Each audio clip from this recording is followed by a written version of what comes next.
let me just remind you what I did yesterday. So, first thing is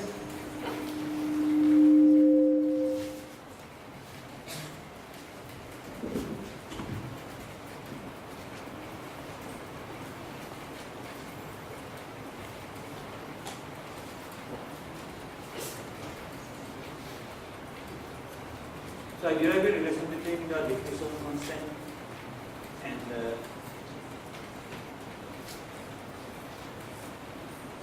temperature and the friction, the Einstein relation.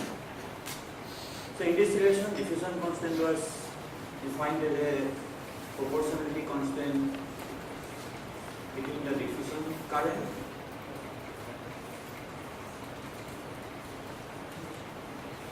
and the density gradient. So second, I relate this diffusion constant to the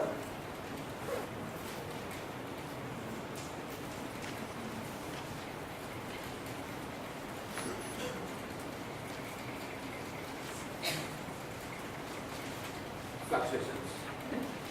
So while doing this, I don't look for identical particle. The density is equivalent to probability density. So did you do this one? There is a small homework problem, right? So I am not going to do it.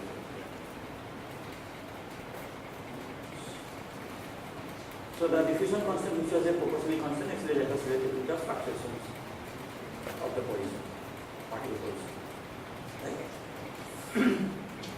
So third thing, I did this, then I derived a Lanzhou equation. So while here I told that the slope is proportional to some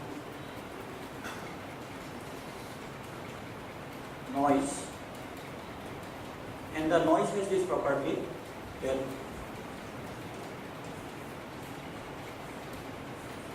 is equal to 0 and delta t e, that is delta t e prime. So this is equal to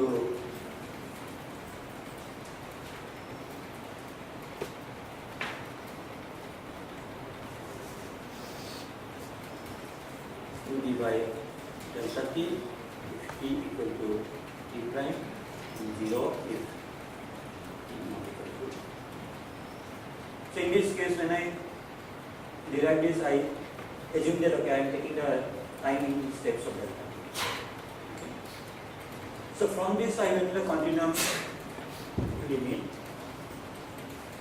So in this case, the noise becomes the Lanzhou equation becomes dx dt equal to some continuous function eta t, and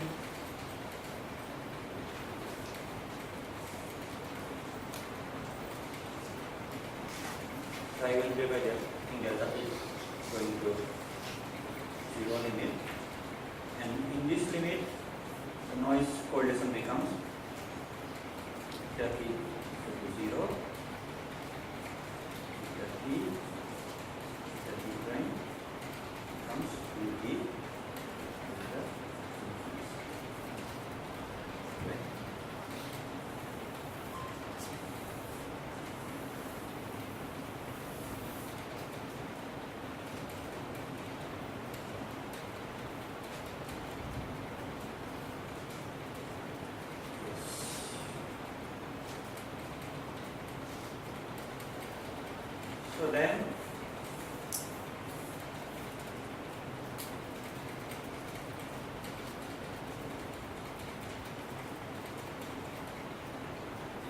So then I assume that this noise is Gaussian.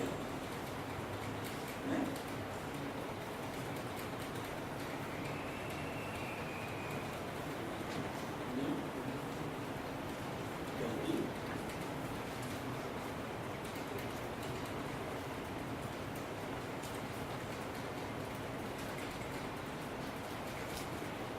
So that means says that P of eta is given by 1 by 2 pi sigma square, which is 2d. So this is 4 pi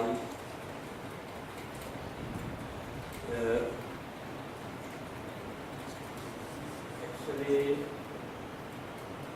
yeah, 4 pi d e to the power minus 1 by 4d.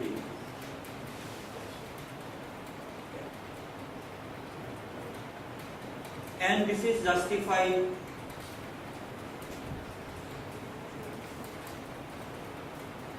by central limit theory.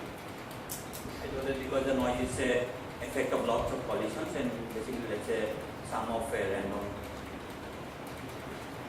force and or random terms, and therefore the sum becomes Gaussian up to some point. But then I assumed that okay, let's take it to be Gaussian all the way. So the advantage is that then actually lots of things becomes very easy if you consider eta to be Gaussian. Because in the first class I told that if you linear combination of any Gaussian random variable is a Gaussian random variable, right? And this is a linear equation. So therefore, if I write x of t, so this is just x of 0 plus eta d prime d prime. So therefore, x of t is a linear combination of this eta. So x is also a Gaussian random variable. So if I want to write down the distribution of x, so what I have to do? I have to just only calculate the first moment and second moment, right? First. So first moment is what? First moment is just x0, and if I calculate the, so therefore it follows that x is just x0, and if I calculate x minus x0 whole square average, so that becomes what? So that becomes 0 to t dt1, 0 to t dt2. There are two noises, so I just write eta of t1, eta of t2 average, and this is 2d delta t1 minus t2. So if I just put the delta function here, so one integral goes away, so this becomes 2d. So therefore actually I can just write down the distribution of x immediately, and because the x is a Gaussian variable now. So therefore p of x t, which is equal to 1 by square root of 2 pi sigma square. So sigma square is 2 dt, so I will write 2 dt here, so this is just 4 pi dt e to the power minus 1 by x minus x0 whole square by 4. Okay. And this object, because I start from an initial point which is from a fixed point x0, so this object I denote that by this function g, which is called a property, right? So it says basically that at time t equal to 0, if the particle is at position x0, so what is the probability that particle will be at position x at time t, right? So this is the property. Yes. So now next thing I did it, so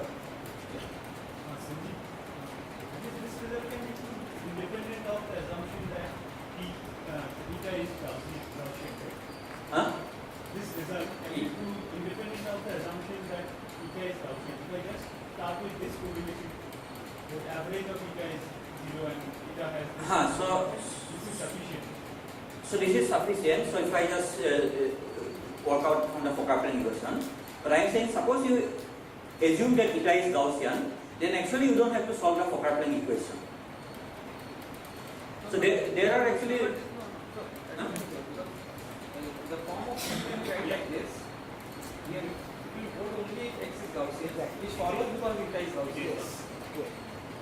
No, if first write that xt. no. What he is saying that to derive this form, you don't actually need to assume that eta is Gaussian.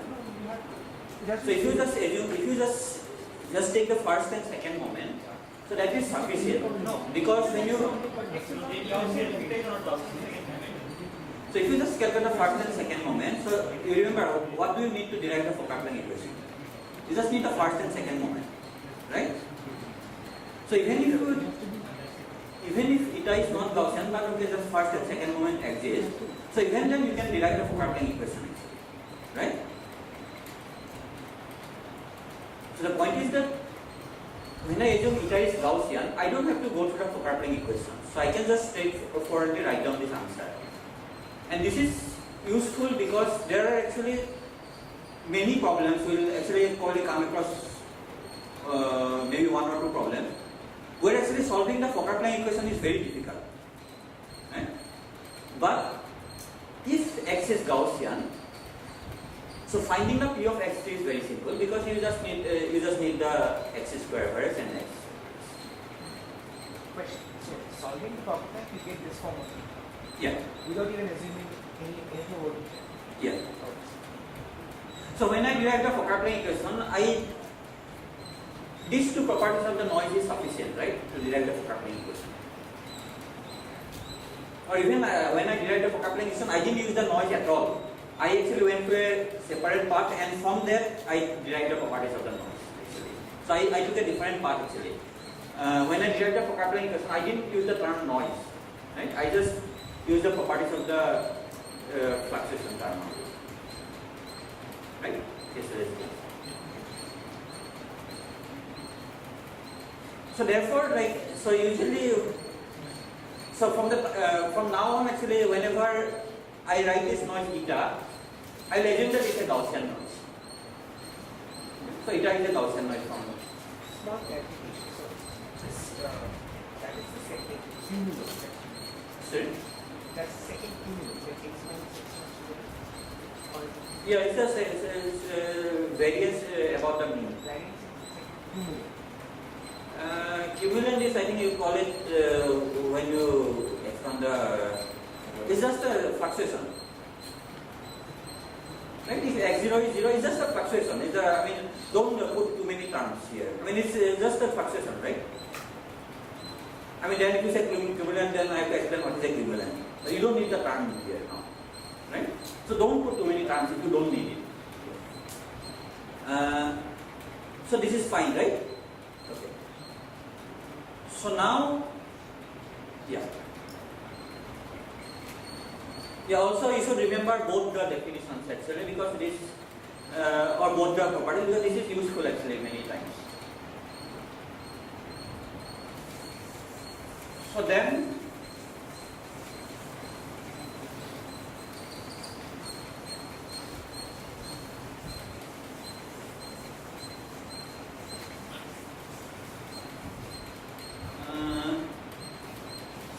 seven.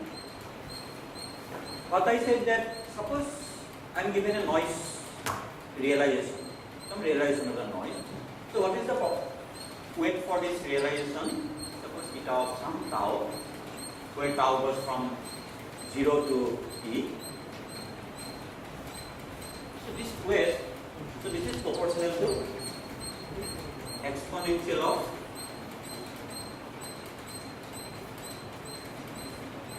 for each time I have a weight like this, so therefore it will be the product of that weights.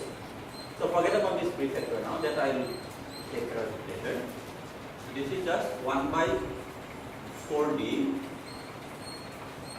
0 to t eta square tau theta. So if you are not comfortable actually writing this way, writing the product this way, you should just consider this weight in a discrete case in terms of this discrete weight noise, write it down, and it will be a sum, and then take delta going to 0 limit, and you will get this. Okay, so I am not going to do that. So now, what is the noise? So noise is just this slopes, right? So let me just put this picture here. So this is x and this is t. So this is just this slopes of this trajectory, right? So if I give you the initial point and all the slopes, so that determines the path, right? So therefore, given this noise realization, it gives me the realization of the path. So for a given realization of noise, I have a given realization of path. Okay? So therefore, from here I think would be some realization of path. So which is again proportional to. So there is some term here. Let me just call it C. So this is Jacobi.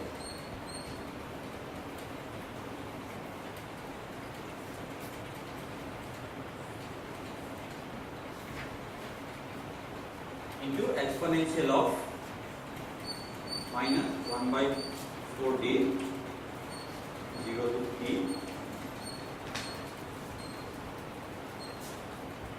What is this object? So I had this equation dx dt equal to eta of t. So I am now going from the variable eta to dx dt. So this becomes dx d tau whole square.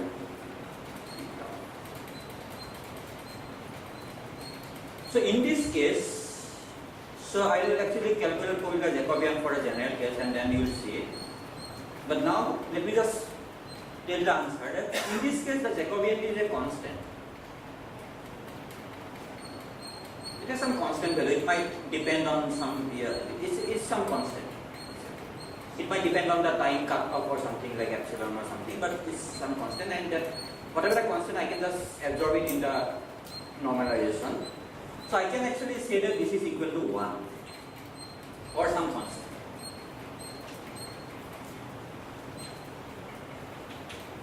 So 1 and constant is the same actually, because whatever the constant I can just put it in the normalization.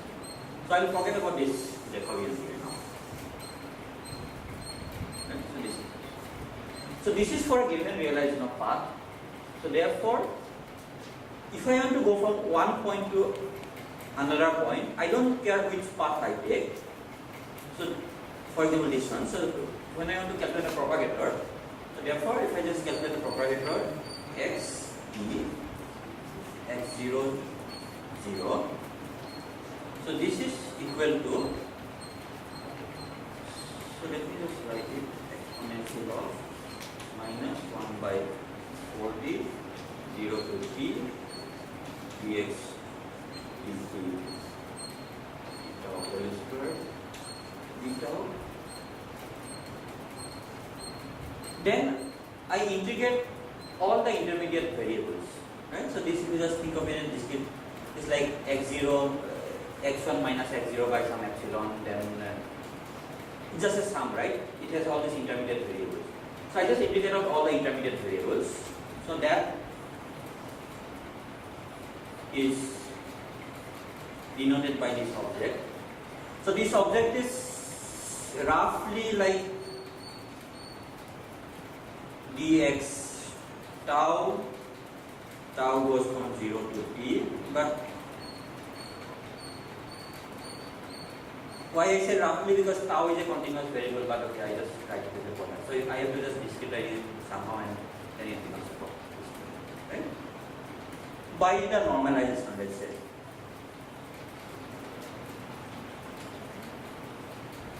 Divided by normalization, right? So when I do this integration over all these intermediate variables, so only constant I have is that at x equal to 0, so I fix the initial position and I fix the final position. Right?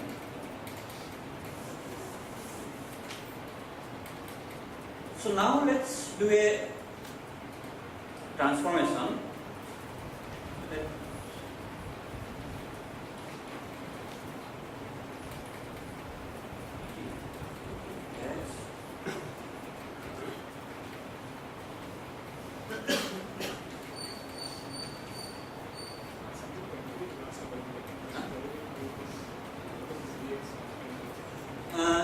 So I'm saying that this symbol, when I say that this symbol, so this symbol means basically that I have to see. So what is this object? This object says that if I start from this point x0, what is the probability that I go to some point x at time t, right? So without this term, so this object, so this is just weight of one path, right? But I don't care which path I take, so I have to integrate about all paths. So let's say this is one path. This is also another path which goes from here to there. This is some third path which goes from here to there, right? So I have to integrate over all these paths, right? So integrating over all these paths means what? If I just suppose just mentally think that I am dividing this time in small steps, steps of epsilon or that, right? So you just say that okay, I am just dividing into small steps, and at each step I am just integrating the excess there, right?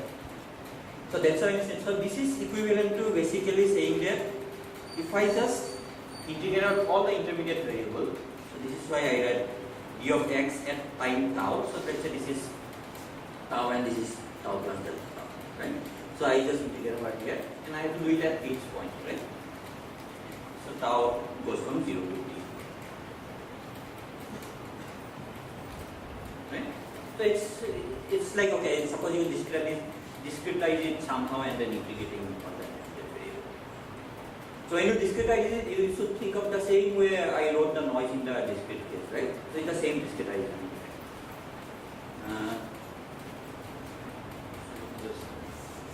So this is the meaning of this symbol.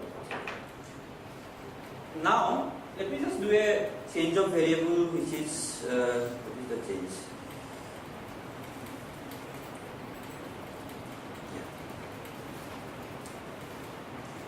Yeah. So let me just write tau equal to I by h cross some d prime. So tau is just a dummy variable, right? So I can make any change of variable inside the integral. So let me just make this change of variable, right? So what happens then? So d tau becomes I by x cross dt prime, and there is a tau here, so you have to put everything together. So what you get is 1 by so that becomes in fact so that becomes a positive sign. It becomes, so if you just do the algebra, just make this transformation and put it here. I by h cross 0 to minus I h cross t h cross d square by 4d dx by dt prime whole square.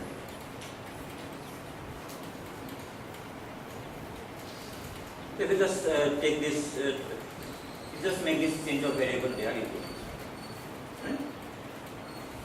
So now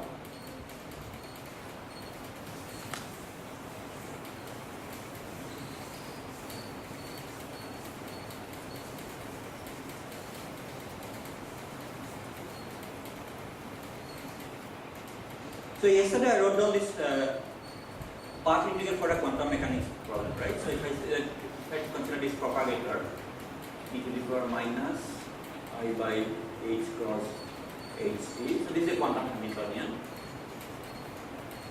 x0. So this is in fact given by x0 equal to x0 x of t equal to x tau exponential of I by h cross 0 to t of m ds.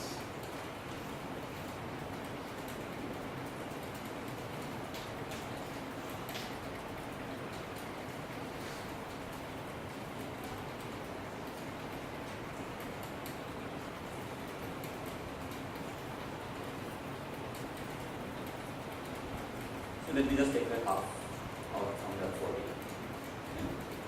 So if we just compare these two, so this factor is almost same, I by h cross. It is the same factor in fact. So this is just the time is different. So instead of t here, I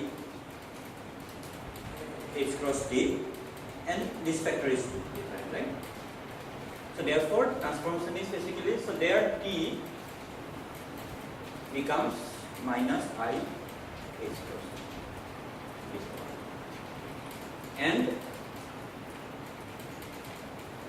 h cross square by 2d becomes m. And so therefore, if I say that h cross square by 2m is, so that is the same problem actually. So this is the quantum mechanics problem with the imaginary time. So therefore, this is equal to x e to the power minus I by h cross h, and time is just minus I h cross t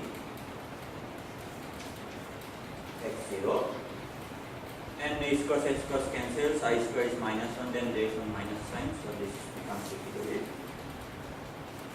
0 minus.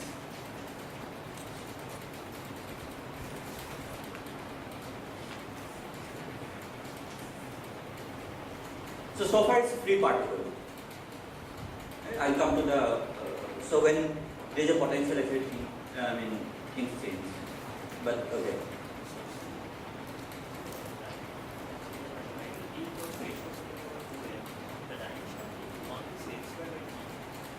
Sorry? Forget about the dimension. Yeah. And what is the dimension of this object?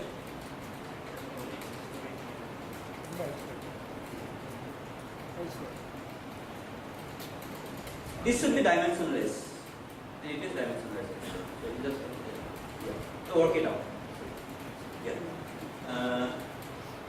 So therefore, what is h now? H is just the quantum mechanics Hamiltonian. So this is for free particle. H square by 2m del square,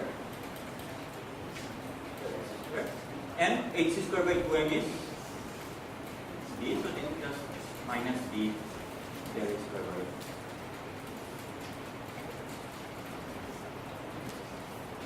Because this, see, I have scaled the time also, right? Somehow, yeah. Huh? So time becomes also something else because time has a h cross also. Yeah. So his time is not time now, something else.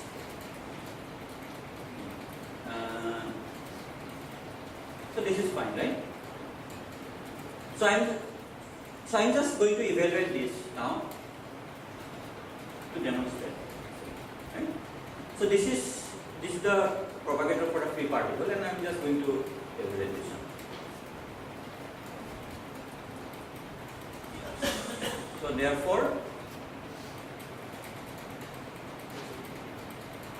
if I rub off everything, it says that g of xp x00 is just x ht x0, and h is minus h cross square by 2m l square by x square, and h cross square by 2m equal to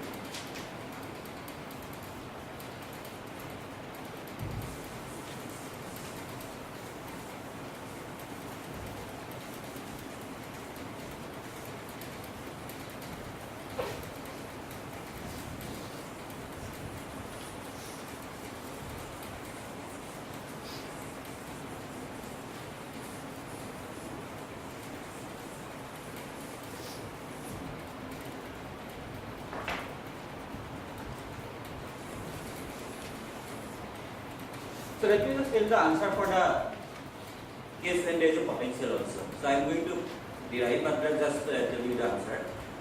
So if you have a potential, Brownian motion in some potential, so this is not same as actually the quantum problem with the same potential. So it's a different topic. You can again map it to a quantum problem, but the potential changes. So it's a quantum mechanics problem with a different potential. So now let's derive this one.